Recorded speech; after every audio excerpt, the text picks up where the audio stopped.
இனி விரிவான செய்திகள். எதிர்க்கட்சிகள் அமளியால் நாடாளுமன்ற நடவடிக்கைகள் முடங்கின. நாடாளுமன்றத்தில் 3வது வார அலுவல் தொடங்குவதற்கு முன்பாக எதிர்க்கட்சி எம்பிக்கள் மோடி, அதானி முகமூடியை அணிந்தபடி போராட்டம் நடத்தினர். மக்களவை மற்றும் மாநிலங்களவையில் அதானி மற்றும் ஜார்ஜ் சோரஸ் விவகாரத்தில் கடும் அமளி ஏற்பட்டது. மாநிலங்களவையில் அமெரிக்க ஜார்ஜ் சோரஸ் அமைப்புடன் சோனியா காந்திக்கு இருக்கும் தொடர்புகள் குறித்து விவாதம் நடத்த வேண்டும் என பாஜகவினர் கோரிக்கை விடுத்ததால் எதிர்க்கட்சிகள் கடும் அமளியில் ஈடுபட்டன.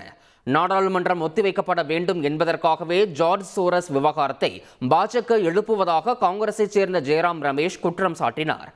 மாநிலங்களவை முன்னவர் பாஜக தலைவர் J P Nadda George Soros மற்றும் காங்கிரஸ் விவகாரம் குறித்து பூஜ்ய நேரத்தில் விவாதிக்கப்பட வேண்டும் என்றார். அப்போது பாஜக எம்பி சுதான்சு திரிவேதி இந்தியாவிற்கு எதிரான சக்திகளுடன் காங்கிரஸ் கைகோர்த்து இருப்பது அதிருப்தி அளிப்பதாகவும் OCCRP அமைப்புக்கு நிதி உதவி அளித்ததை அமெரிக்க தூதரகமும் ஒப்புக்கொண்டிருப்பதாகவும் குற்றம் சாட்டினார். இதனால் அமளி ஏற்பட மாநிலங்களவை அடுத்தடுத்து ஒத்திவைக்கப்பட்டது. மக்களவையும் முடங்கியது.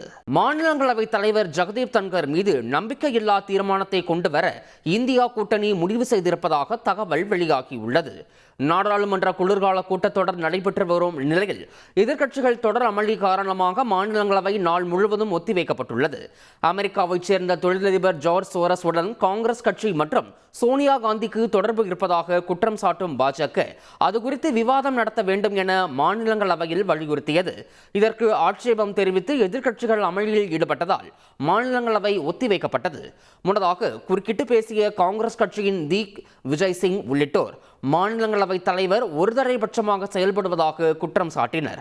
இதன் தொடர்ச்சியாக ஜெகதீப் தன்கர் மீது நம்பிக்கையில்லா தீர்மானம் கொண்டு வர இந்தியா கூட்டணியில் உள்ள எதிர்க்கட்சிகள் முடிவு செய்துள்ளன என தகவல் வெளியாகியுள்ளன.